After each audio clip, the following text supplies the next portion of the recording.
Well, hello, everybody. Welcome to Carlisle Clan Budgeting. I am your lovely hostess, Pat, and we are going to venture together on unstuffing our week 3 of our virtual and our cash envelopes that we've been working on. And forgive the nails, granddaughter's choice this week, and it's already peeling off. So we're going to fix that this weekend. So what I want to do is just kind of remind you of how we and how our family has chosen to do our books and our record keeping and all of those things. I am the nerd of our house, so I am definitely the Google Express Queen sheet girl. I love to keep things in Excel, color code everything, all of these fun things. And my husband absolutely, definitely is Dave Ramsey. Loves to call, well, I love to call him the wild child, with our budgeting. And so he absolutely prefers everything to be kept in a notebook with handwritten notes. We can scribble all we want to in here, which you can see I have done multiple times. With our family and our budgeting, one of the things that we like to do is just kind of keep track of the debts when we do it.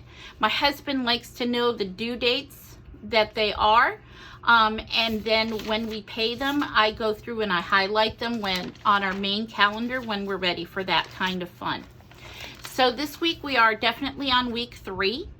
And with our virtual envelopes, I don't usually write down the virtual envelopes here. He's okay with keeping it here. He goes to the bank account frequently, which is very scary, to check balances to see if it came out yet or not. So I can proudly say that our internet bill, our water bill, our savings account money, our electric bill, his Audible, our prescriptions, our credit card payments, our cell phone, our renter's insurance, and our Planet Fitness.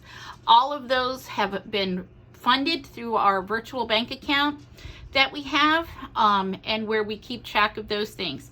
So we absolutely did pay $811.14 virtually. Now, with our food budget, because I do use cash, and again, remember to be wise with your cash, and we're going to do one thing with our envelopes today, just to show you what I do when they get to a certain point with our savings, because we want to use wisdom. Times are getting crazy out there. People are not necessarily using all of their cognitive skills, and so we want to stay safe. This purple envelope I keep at home. When I'm getting ready to go grocery shopping, put gas in the car, basically run my errands, I will take the cash out and bring it with me. But I don't ever take this purple envelope out of the house. It just kind of stays here, again, staying safe. The second thing that we do is when we get to a certain point with some of the savings that we do, we take that cash out, which I'm going to do this morning, for our extra emergency fund. As you can see with our emergency fund, we have $1,140 so far in our emergency fund. And I use these little placeholder cards when we get to certain points.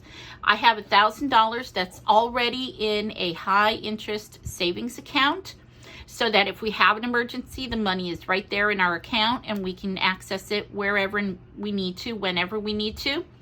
But I also have some cash in here.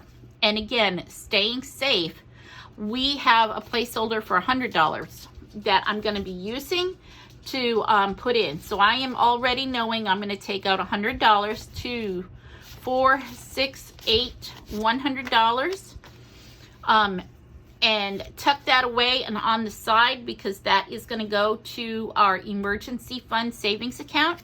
I'm going to add in this placeholder because we definitely want to stay wise and not keep a lot of cash in our home in case something happens.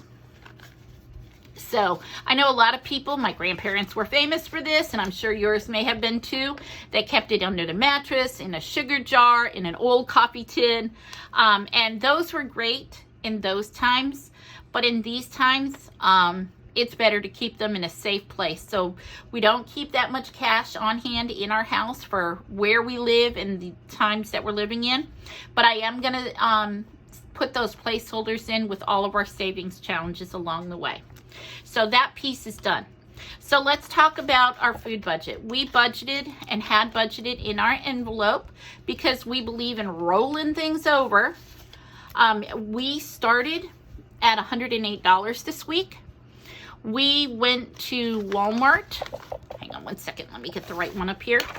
We went to Walmart and spent $79.22. We went to Winn-Dixie and spent $14.68 for a total of $93.90 this week. So as you can see, it's reflected here on our sheet. We started with 108. We spent 79. That left us with 28.78. We went to Winn-Dixie, 14.68. That left us with 14.10. So in my envelope, whoops, the 10 is back here. Where'd the 10 go? Oh, goodness sakes, here it is. Okay. 1, 2, yeah, it's not a 1, it's a 10. Okay, so we have 14.10, 10, 11, 12, 13, $14.10. And you know, if you've been following along, we take any change that's left over and we just drop it in our little cup. When we get this cup filled up, we're going to use it for our debt savings that we have. So because we roll it over, and rolling it over means that any leftover cash I have in some of our envelopes, I just save it till next week. So this is now going to just change. I've taken the 10 cents out, and it's going to be $14 that we're rolling over for our next week of food budgeting. And now for the gas. Drum roll, please. For the first time in a long time, we actually filled our tank for less than $40. Normally, we budget $40 in our tank. This week, we had $40. Whoops, sorry. Yeah, we had $40 that we put in, which left us with 41. 41 right there. We filled our tank for $39.22. That left us $1.78. So the dollar is going to get rolled over till next week when we do our savings, and that 78 cents change is gloriously going in there. I don't know about you guys and where your gases are during the week of the third week of August, but I can tell you we did a happy dance when we finally filled our tank and didn't have to worry about, oh my goodness, will this $40 or $60 or $80 carry us over? It was a very nice feeling. So we are going to carry over that $1 and have a nice day with it. So our emergency fund, obviously we did the rollover with the part going to the bank, and we still have $1,140. Now remember, Dave Ramsey does say that your emergency fund is fully funded at $1,000. But because times are a little bit tough and very tight for us, and things are much more expensive, as our family decided that we would continue to put in $20 each week, to be that buffer, because breaks that might have only cost me $600 a couple of 2 years ago are now might cost me $800 or $900. We already know that when it's time to purchase tires for our car, that's going to run us anywhere between $600 and $800. So in order to keep the emergency fund fully funded and buffer any extra expenses that might come up, or emergency expenses that might be more expensive, that's why our family has chosen to continue to do this.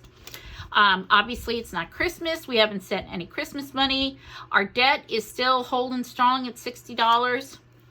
We haven't started putting any money for our cruise that we're taking in March, but we are going to in the month of September.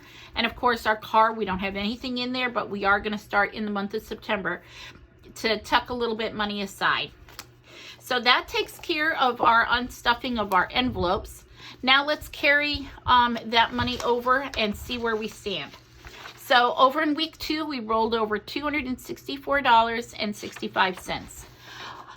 We divide my weekly paycheck. I get paid twice a month or every other week. And every week it would divide out to be $892. And that rolled us over $1,156.65. So our virtual envelopes were $814.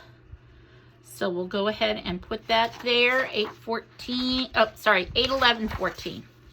So 811.14.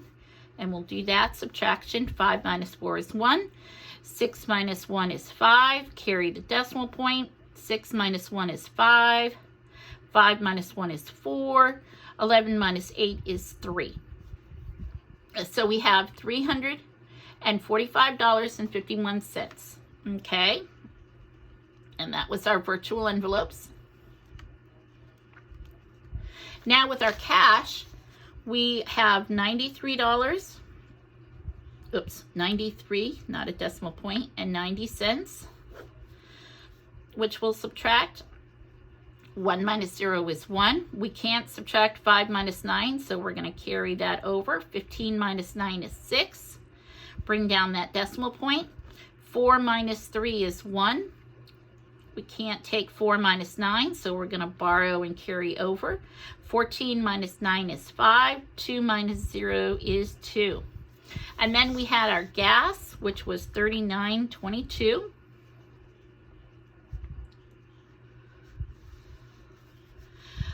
Got to borrow again. 11 minus 2 is 9.